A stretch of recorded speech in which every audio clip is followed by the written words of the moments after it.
Amados, vamos então ao nosso segundo tópico e também ao terceiro tópico. No segundo tópico, nós vamos falar sobre o sofrimento como meio de revelar a justiça e a soberania de Deus. Vamos ler sobre a justiça de Deus demonstrada, o caráter justo de Deus e a defesa da soberania de Deus. A justiça de Deus demonstrada. Quando defende a justiça de Deus, ele o faz com seus amigos na acusação contra Jó. Em sua perspectiva, os argumentos de Jó não passavam de insolência. Como pode o poderoso agir com justiça, conforme Jó deixou subentender? Deus jamais age injustamente, por isso contrariaria sua própria natureza. Deus jamais ele pode ser tido como alguém injusto. Não, Deus ele é justo. E a sua justiça, ela é aplicada não segundo a nossa visão, não segundo o nosso pensamento, mas segundo aquilo que o próprio Deus, ele tem pré-estabelecido. Deus é imutável, Deus não muda. Deus não vai julgar a causa de um jeito, de outro jeito. Não, Deus vai julgar de forma justa. Se eu mereço, mereço. Se não mereço, não mereço. Se eu sou, sou. Se não, não tem. Para Deus não tem meio termo. Para o nosso Pai não tem meio termo. No segundo subtópico diz o caráter justo de Deus. Para não haver dúvida, Eliú passa a descrever o caráter justo de Deus. Ele vai pontilhar aqui e eu vou com os irmãos. Primeiro, ele age com justiça quando retribui ao homem aquilo que ele merece. Aqui, de fato, existe uma lei da semeadura. Tudo aquilo que o homem semear, isso também colherá. Porém, se o homem se arrepender, e agora como fica? Se o homem se arrepender, Deus ainda, mesmo perdoando a pessoa, ele vai sofrer consequências daqueles atos, daquelas situações. Por exemplo, um marido abandona a casa ou a mãe abandona a casa, tem uma aventura com alguém, ela engravida ou ele sai para uma aventura, tem um filho, e aí? Os filhos serão para toda a vida. É uma consequência de um erro. É uma consequência de uma atitude errada. Não dá para se apagar os filhos que nascem. Então há uma consequência. Há o perdão de Deus? Há. Mas há uma consequência que vai seguir também a vida desta pessoa. Então ele vai dizer que Deus ele vai retribuir. No 2 ele vai dizer, Deus não precisa prestar contas de seus atos a ninguém, visto que não recebeu autoridade de nenhum outro ser criado. Deus, de fato, não precisa prestar conta a ninguém. Nós é que temos que prestar as contas ao Senhor. Então Deus não precisa nem prestar conta e nem dizer o que vai fazer. Quando Ele o faz, é porque Ele nos ama. E por nos amar, é que Ele vai agir de forma sobrenatural, nos revelando, conforme diz a sua palavra. No 3 vai dizer, como provedor da vida humana, Ele tem todo o poder de manter ou não a humanidade. Como provedor. Deus é o provedor de toda a humanidade. Ele é o provedor. Como provedor, Ele cuida de todos. E vamos falar novamente. Aí Deus aqui nesse caso não está cuidando só dos servos, só dos filhos. Deus está cuidando de todos. O sol nasce para todos aqueles que foram criados por Ele. E a chuva também. A água existe para todos. Então Deus vai cuidar de todos. Embora vai chegar um momento que terá o juízo. Mas enquanto não acontece, todos desfrutam das mesmas coisas. Um pouco mais, outros um pouco menos. Mas daquilo que é básico, todo mundo vai usufruir da parte de Deus. Tudo aquilo que é essencial, todo mundo vai receber de Deus.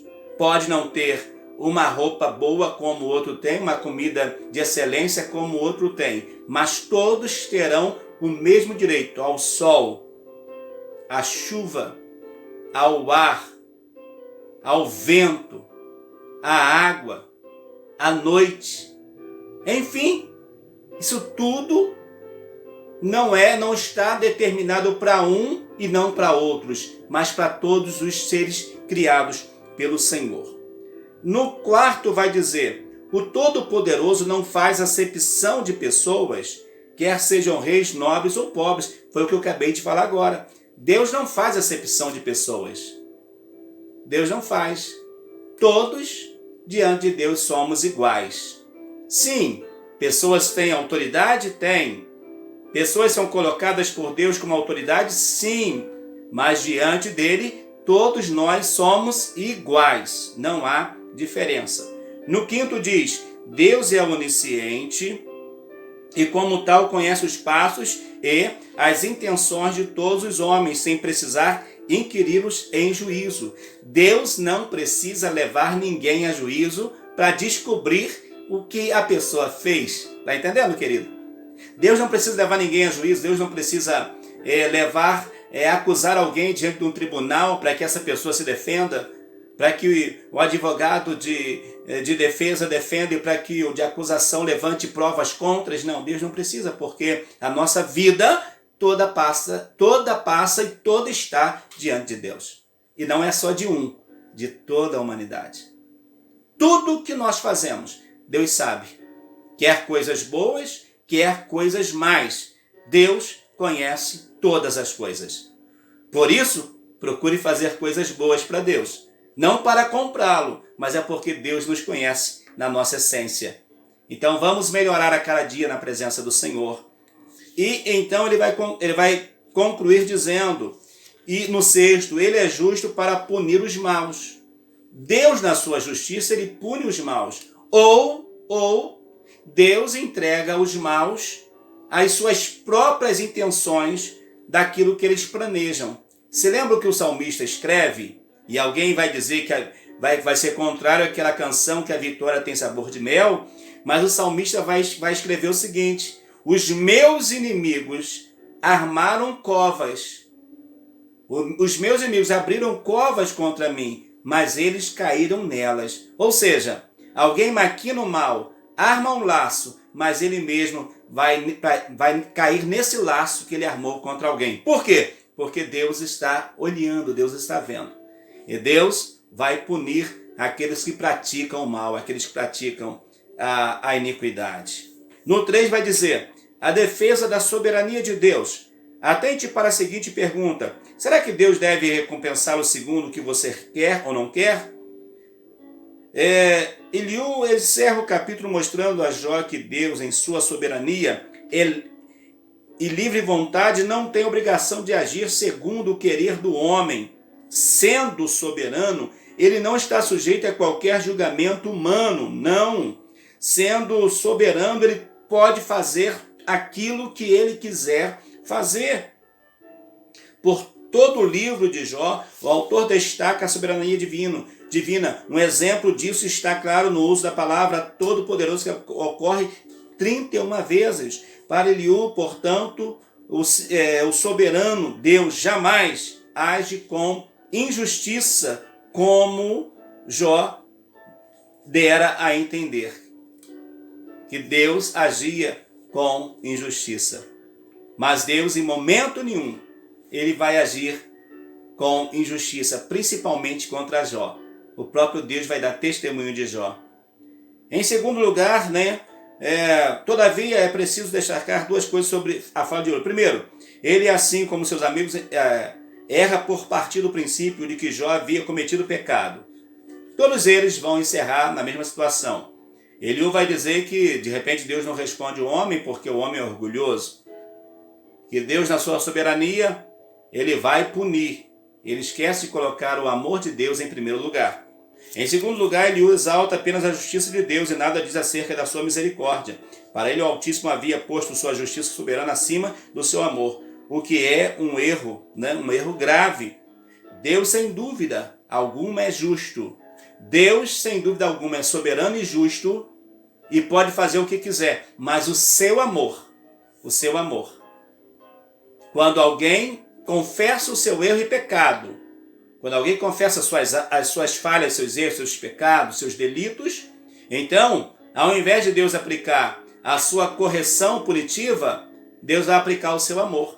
Deus, ao invés de aplicar a sua justiça para determinar o castigo para aquela pessoa, o castigo eterno para aquela pessoa, Deus vai aplicar o amor e pelo amor Ele vai dar uma condição daquela pessoa ser livre daquela situação, por causa do amor e por causa do coração que houve perdão, o coração que houve uma confissão daquilo que Deus é, daquilo que Deus faz. Deus é soberano? É. Deus é justo? É. Mas Deus é amor. A essência de Deus é o amor. Chegamos ao final do nosso segundo tópico. A síntese desse tópico é: para Eliú, o sofrimento revela o caráter justo e soberano de Deus. Que Deus é justo e soberano, não resta dúvida, tá bom? E eu te convido a você se inscrever no nosso canal. Se inscreva, seja notificado, para que quando estivermos trazendo um novo comentário, você seja abençoado. Queridos, no nosso terceiro tópico, vai dizer assim: o sofrimento como um instrumento pedagógico de Deus. Vamos falar sobre o caráter pedagógico do sofrimento e também adorando a Deus na tormenta. Vamos lá, o caráter pedagógico do sofrimento. Há uma diferença entre o pensamento teológico de Eliú e de seus amigos. Ele faz Bildad e Zofar. Acreditava que o sofrimento de Jó era por causa de um pecado cometido por ele e a sua recusa de reconhecer. Ou seja, eles viam que Jó havia pecado, Jó havia falhado, e por isso Deus estava lhe castigando ou permitindo que aquelas situações adversas viessem contra ele. Eliú também crê dessa forma, mas vai além. Embora compreenda que durante sua aprovação Jó se comportou de uma forma pecaminosa, Eliú introduz a ideia de que o sofrimento tem um caráter pedagógico. O sofrimento tem um caráter de nos ensinar, de nos dar lições. Então, querido, se lembra o que Deus diz para o povo? Olha, lembra, gente. Lembra, vocês precisam contar às gerações seguintes aquilo que aconteceu no deserto, as provações do deserto. Vocês precisam saber, vocês precisam contar, vocês precisam ensinar às gerações seguintes. Porque lá teve vitória no deserto? Teve, mas teve a mão de Deus.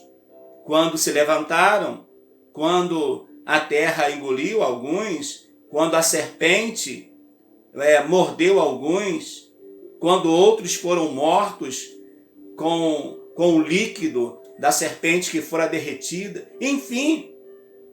Então, há algo que Deus queria ensinar naquela travessia, do mesmo modo que Deus também traz uma lição ao povo quando o povo é levado cativo para a Babilônia. Eles vão ter uma ideia de que só há um Deus que deve ser adorado, é o Deus verdadeiro. Então, há essa ideia desse caráter educativo, desse caráter pedagógico quando o sofrimento vem. Mas só vai entender desta forma quem tem um coração humilde diante de Deus. Senão, ele vai se colocar como alguém e vai até afrontar o Altíssimo, vai afrontar o Todo-Poderoso. Querido, pense nisso. Se você está atravessando um deserto, se você está passando por um momento difícil, primeiro, acredite, Deus está contigo. Segundo, tenha a certeza de que você não está só e esta situação vai glorificar o nome de Deus através da sua vida. Eliú introduz a ideia do sofrimento tem caráter pedagógico. O caráter pedagógico do sofrimento está na capacidade de nos fazer refletir e voltar para Deus. Dessa forma, os justos aprendem com o sofrimento. Queridos, eu já disse aqui no início dessa pandemia do Covid-19 que tudo isso que está acontecendo aí também é algo para que o homem se volte para Deus, para que as lideranças mundiais se voltem para Deus, Mas ao contrário disso, nós vemos cada dia mais as autoridades se levantando contra Deus, aprovando leis que são contrárias à vontade do Senhor. E alguém pensa que Deus é obrigado a ficar quietinho sem fazer nada. Não. Deus tem o controle absoluto, então ele aperta aqui, aperta ali, vai apertando, até ver se alguém reconhece a sua soberania. Aqueles que conhecem a soberania de Deus vai sair à frente, vai ser abençoado, vai receber a provisão do Senhor. Então entendamos isso. Sofrimento, luta, prova, tem um caráter, nos dá uma ideia de quê? De nos aproximarmos de Deus. Então vamos se aproximar do nosso Senhor, do nosso Deus Todo-Poderoso.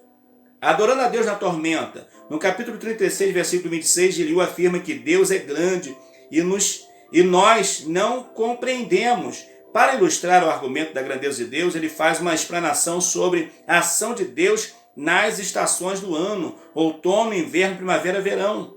Cada um aqui vai de repente dizer assim, eu gosto do verão, eu gosto da primavera, eu gosto do inverno, eu gosto do outono. Mas essas estações do ano também pode ser aplicada à nossa vida, pode ser aplicada a fases da nossa vida. Por exemplo, o verão é quando as coisas estão bem, quando o calor está, quando você fica mais alegre, você fica feliz, né? Porque você acabou de sair da primavera, você acabou de ver as plantas florescerem, então te dá alegria. É quando você está bem, a sua vida está alegre, você está formoso, você está belo, a sua casa está uma bênção. O sol está aí, você é alegria direto. Mas de repente, no meio de tudo isso, no meio do verão, e daqui a pouco chega o outono, e o outono daqui a pouco quando vem, as plantas já não são iguais, mesma coisa somos nós. De repente, quando chegar o outono na nossa vida, a nossa força já está indo embora. É uma enfermidade que está chegando, é uma luta que está chegando, mas Deus é o dono do outono também. Como Deus é o dono da sua vida, meu querido e minha querida irmã. Aproveite para comentar. Se você chegar nesse ponto desse estudo, comente. Comente porque Deus está contigo nas fases da sua vida. Aí você vai dizer para mim qual fase da sua vida que você está vivendo hoje. E quando chega o inverno, é quando parece que as portas estão fechando, quando a gente fica mais quieto, mais fechado, a gente fica mais introspectivo. E assim é a nossa vida. Mas Deus é que governa, é Deus que comanda as 4 estações do ano. Tudo está no controle de Deus. Ela pode até atrasar ou adiantar um pouquinho, mas você vai ver verão, você vai ver outono, você vai ver primavera e você vai ver inverno. Todas essas estações você vai ver que tem. O ano inteiro, tá? Tem todo ano tem essas estações, ainda que mudada um pouquinho. Ele vai dizer ainda que a fala de Eliú é um destaque ao argumento contraditório de Jó, que por um lado magnificava a majestade de Deus, mas por outro murmurava contra ele. Jó glorificava a Deus, mas dizia, onde está o Senhor? Onde está alguém para me ouvir? Onde está alguém para ouvir a minha voz? Então Eliú ele vai adorar a Deus, né? Vai mostrar que a adoração a Deus, vai mostrar que a adoração não anda unida com murmuração, que a adoração não anda junto com murmuração. E aí eu vou dizer que murmurador não anda com adorador. Ou é murmurador ou é adorador. E Deus não procura murmuradores. O Senhor procura os fiéis que são os seus adoradores na terra. Seja um adorador, meu querido e minha querida irmã. Jó vai ilustrar no seu capítulo 36, do 6 a 13, a forma poética e o pensamento do orador. É uma metáfora na situação do patriarca que no meio da tormenta, em todo o seu impacto e estrondo, pode contemplar o caráter do amor de Deus. Então Jó 37, 6 a 13, vai falar sobre isso, vai ilustrar a forma poética, o pensamento dele, como Deus, ele trabalha na tormenta. Como Deus tem o controle em meio à tormenta. Em meio àquela situação que você perde o controle, ele continua tendo o controle absoluto. Chegamos ao final do nosso terceiro tópico, que vai dizer: segundo Eliú, o sofrimento é um instrumento pedagógico para o cristão. Por meio do sofrimento, Deus nos ensina grandes lições. Se Deus está te ensinando alguma lição, glorifique a Ele, porque no final você vai cantar a sua vitória. A nossa conclusão vai dizer assim: vimos nesta lição 3 aspectos da teologia de Eliú. Primeiramente, o jovem amigo defende o direito de Deus ficar em silêncio, mesmo quando achamos que ele deve falar. Deus fala a hora que quer, age a hora que quer. Ainda que o nosso desejo seja ouvir a sua voz, mas o silêncio de Deus também para nós é resposta. Acredita que Jó não consegue escutar a Deus devido ao seu orgulho, segundo Eliú. Entretanto, o equívoco de Eliú está no fato de associar o sofrimento de Jó ao pecado. Nós sabemos que Jó não está vivendo aquele momento porque pecou, não. Mas Jó está vivendo aquele momento por quê? Porque Deus lhe o permitiu. Segundo ele, destaca que Deus tem todo o direito de ser soberano e, como tal, agir com justiça. Todavia, ele se equivoca em colocar essa soberania acima do seu amor. Pois, primeiramente, Deus é amor. E, finalmente, Eliú vê no sofrimento um papel pedagógico. Deus é amor. Deus é amor. É justo. E, no final, também, Deus é um fogo consumidor. Queridos, chegamos ao final da nossa lição, da nossa terceira, do nosso terceiro tópico, da nossa 11ª lição. Espero que Deus tenha falado ao teu coração. E lembre-se, a situação que você vive hoje é para você glorificar o Senhor daqui a pouco mais. Daqui a pouco você vai estar exaltando o Todo-Poderoso. E eu te convido, a você que ainda não faz parte do meu canal, venha comigo. Se essa palavra te edificou, que eu acredito que te edificou, vai edificar mais alguém também. Então se inscreva e seja grandemente abençoado. Oremos. Senhor Deus e Pai, obrigado pelos teus filhos e filhas que puderam participar comigo da aula de hoje. Que esta mensagem pregada, ensinada, venha fazer a diferença nas nossas vidas. Conceda-nos a tua paz, a tua graça, que ao meu sofrimento, que o Senhor venha nos ensinar aquilo que o Senhor quer nos ensinar, para a glória do seu nome. Assim eu oro abençoando a todos em nome de Jesus. Amém. Vamos à bênção? Que o grande amor de Deus Pai, que a infinita graça do nosso Senhor e Salvador Jesus Cristo, que a comunhão e as consolações do querido Espírito Santo sejam sobre cada um de nós, que amamos e aguardamos a volta de Jesus, e todos nós que esperamos, dizemos amém. Que Deus te abençoe. Até o nosso próximo vídeo do Comunhão Diária de Deus. Pastor Valmir Ribeiro, Comunhão Diária com Deus. Seja abençoado sempre, meu amado e meu querido irmão e amigo que chegou até o final, em nome de Jesus.